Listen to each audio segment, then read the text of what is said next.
This is a 52-inch King vertical boring mill. They do have a grinding spindle there on the left-hand head. Turret head there on the right.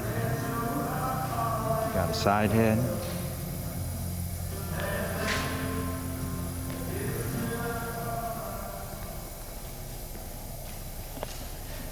All right, we do have power on it. I'm gonna go ahead and run it for you.